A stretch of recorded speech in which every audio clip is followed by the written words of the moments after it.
the fact is that there has been a campaign, and that campaign has applied pressure in various places. But today I want to talk, I don't want to do a rip-roaring speech. I want to talk more seriously, really, about things that have happened in the last 2 days. In the past 2 days, things have occurred that tell us how the truth tellers in this world will be treated, because we live in a society of lies, smoke and mirrors.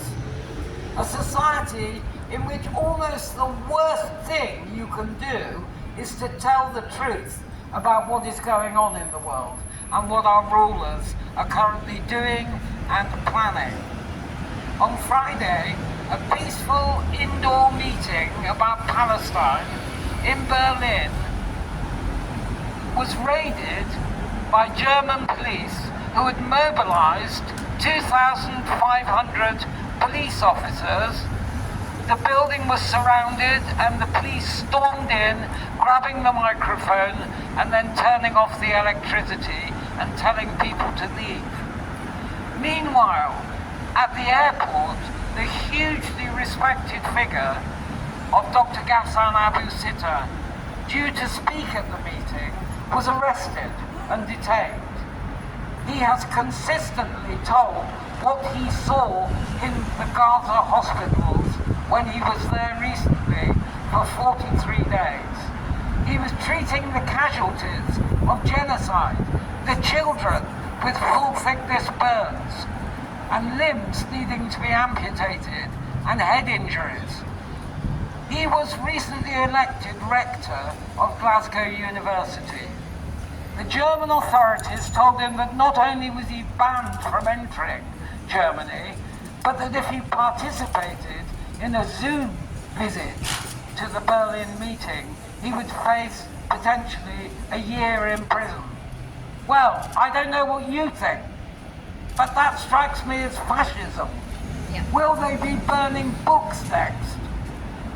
The second event, and this is relevant to the position that Julian Assange is in. Yesterday, a Turkish TV crew was bombed in Gaza and seriously injured. The death toll in Gaza is now 100 journalists, over 100 journalists, often in targeted assassinations. They are determined that no truthful images, no witness accounts must emerge from Gaza. And they have so far killed, and this is the NUJ estimate, they have killed 10% of the journalists in Gaza, most of them Palestinians. Thousands have been killed in Gaza, as we know, and it has been rendered uninhabitable. Those returning recently to view where their homes were discover nothing but rubble and unexploded 1,000-pound bombs. Is that not fascism? Yeah. Just as truth-teller Julian Assange has paid a high price, his liberty, the psychological torture, the slander, as Emmy said, led by The Guardian, surveillance, arbitrary detention, solitary confinement, separation from his family. Just as he has paid a high price, so will truth-tellers throughout the world pay a high price. Julian's case almost prepared us for the fate of the Palestinian journalists. As Stella said outside the High Court recently, Julian is a political prisoner. He is a journalist, and he is being persecuted because he exposed the true cost of war in human lives. The case is a retribution. It is a signal to all of you that if you expose the interests that are driving war, they will come after you. They will put you in prison and they will try to kill you. And that is what we are seeing. Yes. Absolutely true. And we see the reality in the reality in the imperialist genocide being waged in Gaza, because this is not merely an Israeli war, it is not just Netanyahu's war, it is an imperialist war, backed, supported, politically supported, and armed to the teeth by the US, Germany, Britain, and other countries in the West. Israel is their reliable, and let us not forget, nuclear base in the Middle East. The case of Julian Assange has to be seen in this context, the context of the US, British, and European rulers' history of slaughter, mass slaughter, and today its endless drive to war. WikiLeaks and Julian published tens of millions of leaked US documents exposing the reality of illegal wars in Iraq and Afghanistan. They showed the war crimes, the rendition, the illegal imprisonment in Guantanamo, and the death squads. They showed the torture program, which I always say this about the torture program, it was devised by 2 US psychologists. And do you know how much they got paid for devising that disgusting, repulsive program? They were paid $80 million. Actually, they didn't have a lot of work to do, because the British were the pioneers of torture techniques and used them extensively in the north of Ireland. But the release by WikiLeaks that I thought got the greatest popular impact and was viewed by tens and tens of millions of people was the secret US video which WikiLeaks released under the title Collateral Murder in 2010. It showed the 2007 murder of over a dozen people, including 2 Reuters staff in Baghdad. They were repeatedly fired on by a US Apache helicopter. Casualties included the van, the driver of which had stopped to try and rescue the wounded. The US lied repeatedly about this for 3 years, claiming that 9 insurgents and 2 civilians were killed during a firefight.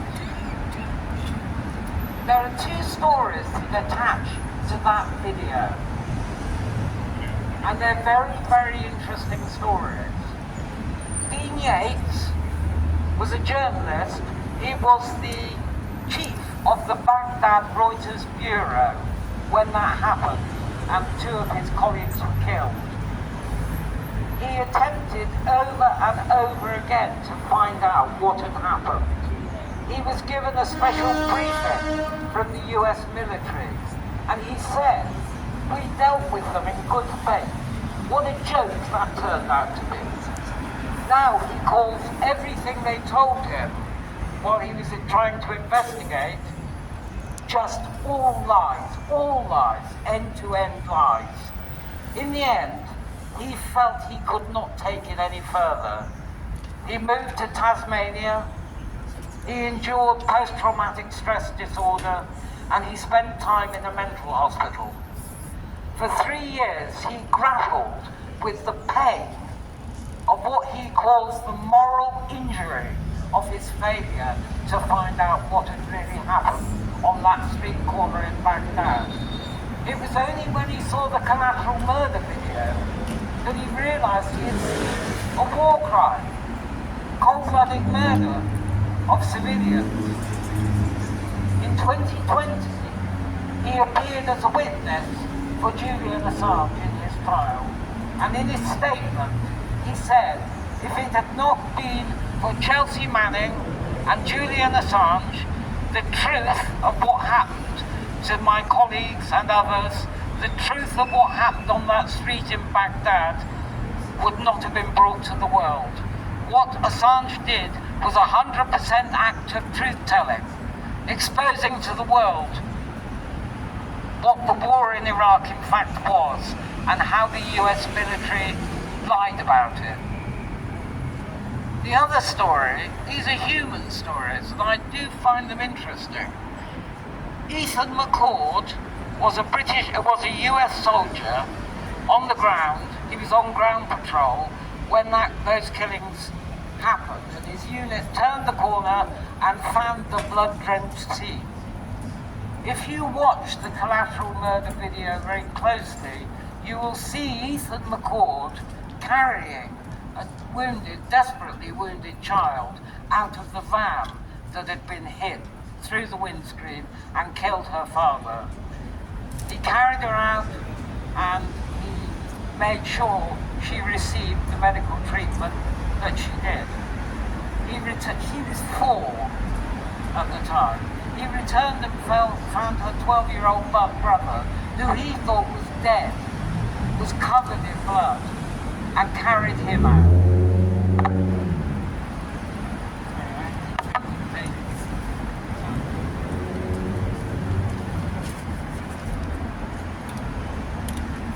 Later, after he'd finished his tour of duty, he returned home and he suffered a mental breakdown.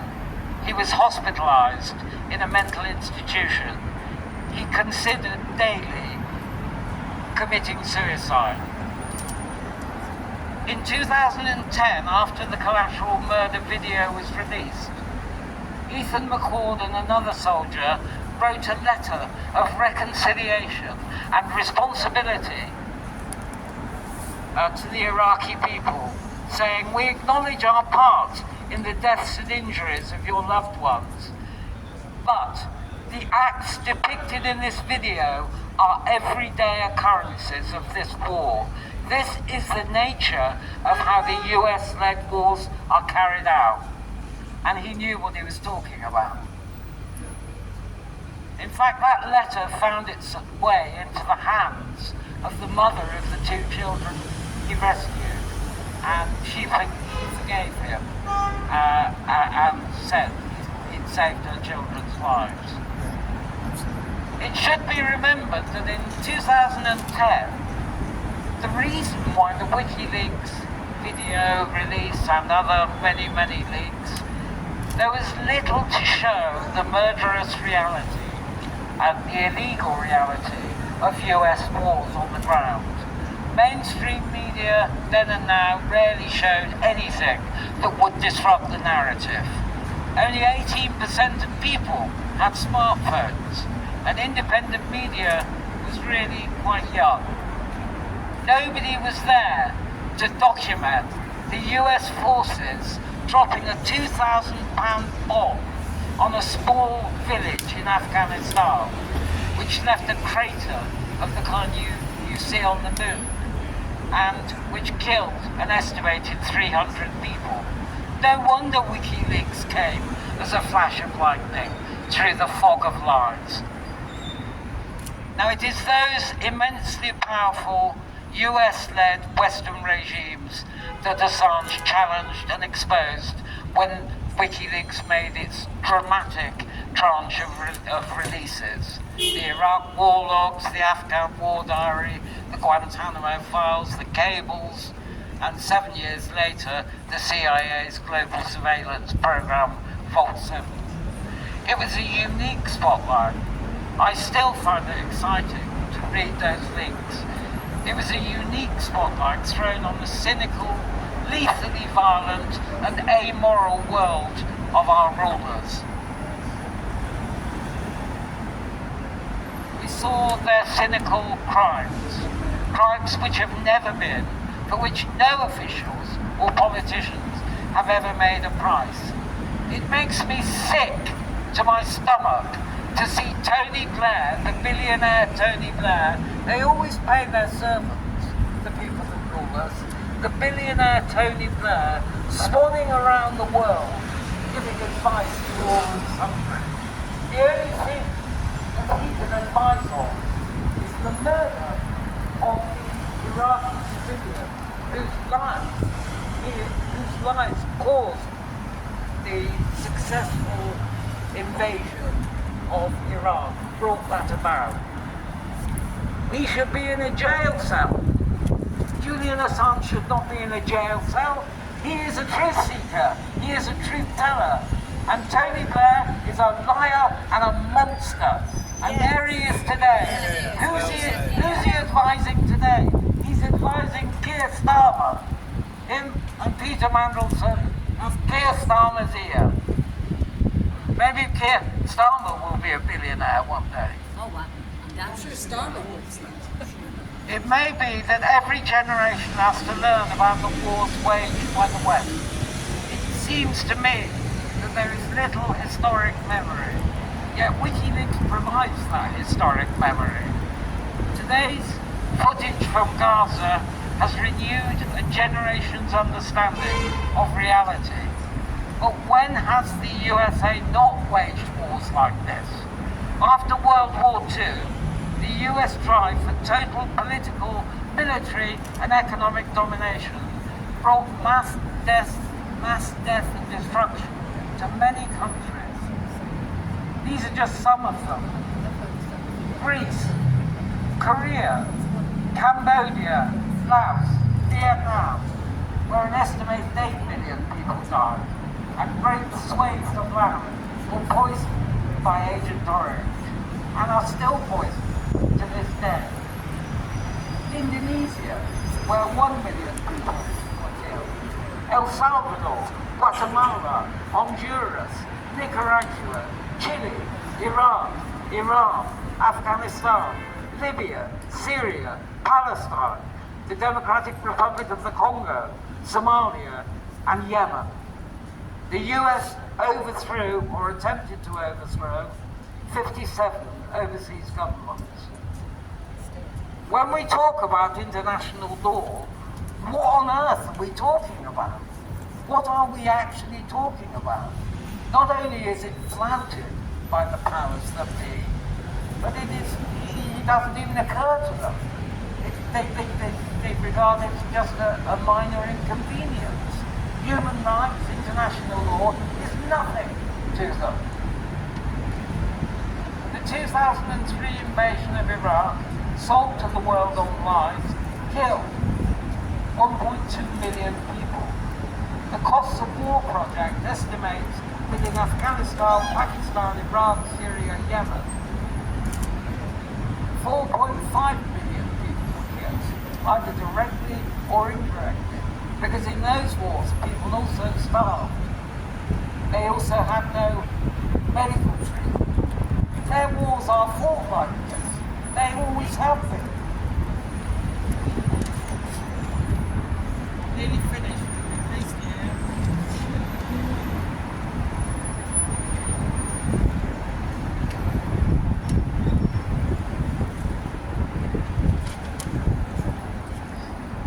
$38 million people have been displaced from their homes and countries in those regions. This is the real cost of war. Surely, and I really want to say this because I've been thinking a lot about it, surely we can't keep being shocked at what have been an endless succession of recurring wars. We cannot deal with these wars one at a time and have our movement, roused one war at a time. We must actually recognize that this is a system that we live under. It is a profit-driven system that wants to grab the resources of the world and will fight anybody who stands in their way. And we need to build an actual movement of opposition to that system, not one war at a time, but all wars. In Gaza, we know the death toll. We know that 110 people have been killed, 7,000 dead under the rubble. The equivalent figure for Britain would be over 3 million people dead or wounded. Starvation and disease stalked the Gaza ruins. And yet in April, the USA merrily sent another huge shipment of arms, including 2,000-pound bombs, fighter jets, engines, 500-pound bombs. that means to me that the war in Gaza is as much a Western imperialist war as it is an Israeli war. And today, and this is where I want to end, today, US, British and European powers panic, and their main source of panic is the economic rivalry that they face from China. Western rulers are now pursuing nakedly destructive wars and repression to maintain, safeguard and increase their dominance and profit-making all over the world. The imperialist powers have united in dispensing with the rosy fiction of international law and the rules of war and democracy and free speech and a free press. That is why they are fully supporting Israel's genocide in Gaza. Hence the massive propaganda and censorship efforts to stifle the truth. Hence 2,500 police storming a reasonably small meeting in Berlin. Hence too their endless support for the proxy war in Ukraine. Their openly stated determination is to defeat Russia and China. The US, British and West European states have special forces in Ukraine. They have technical specialists. They have intelligence units. They are there. This while Western-made missiles are being fired into Russia, killing and injuring civilians. I cannot be alone. I urge you all to strongly think about this. That unless people in the West wake up and build serious movements, we are drifting inexorably to World War III. That the last 20 years of what have seemed like endless wars is the prelude to the big one, the World War between nuclear powers. We are living through the most dangerous period, certainly I think in my lifetime. Julian Assange has paid a terrible price for being a truth teller, for exposing war crimes. We need more truth tellers today, and we need to defend them from their enemies, who will surely attack them. The movements that campaign against war, that march for Palestine, should loudly support the campaign to free Julian Assange. He remains a powerful symbol of truth, and his freedom would be a victory for billions of people across the world who are fighting with their backs against the wall to resist imperialism, war, censorship and repression. Free Julian Assange! Free Julian Assange!